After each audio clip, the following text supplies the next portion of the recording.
পারি না। হে ইমানদার মুসলমান, কোন হুসাইন জানেন?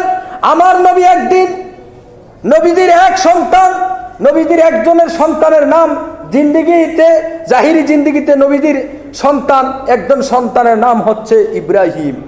সেই ইব্রাহিমকে আমার নবী বাম কাঁধের মধ্যে লইলেন, হুসাইনকে ডান কাঁধের মধ্যে লইলেন।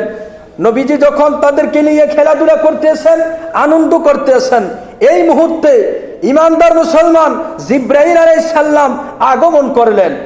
আগমন করার পরে হযরতে জিব্রাইল আলাইহিস সালাম আমার নবীকে ঘোষণা দেন, ইয়া রাসূলুল্লাহ, ইয়া হাবিবাল্লাহ, নবী গো, আল্লাহ রাব্বুল আলামিন থেকে আমি এসেছি।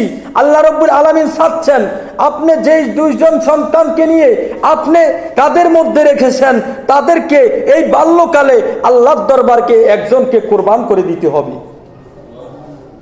বাল্যকালে দুইজন থেকে একজনকে কুরবান করে দিতে হবে।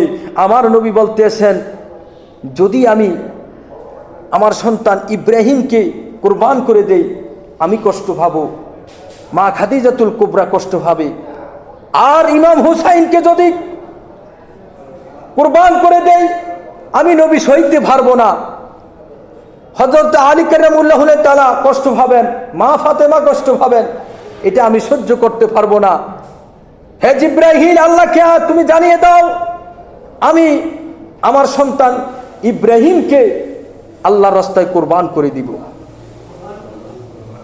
আমার নবী কেমন, আমরা ইচ্ছা করলে, আমি আপনাদেরকে বোঝানোর জন্য বলছি, আমরা হাজার সন্তানকে ত্যাগ করলাম, কিন্তু নিজের সন্তান যদি খারাপ হয়, চোর হয়, ডাকাত হয়, যদি আরো খারাপ হয়, তবু নিজের সন্তানকে কোরবান করতে দিবেন না।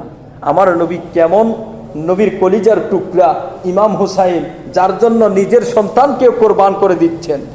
ইমাম হুসাইন কেমন, ইমাম হুসাইন ইমানদার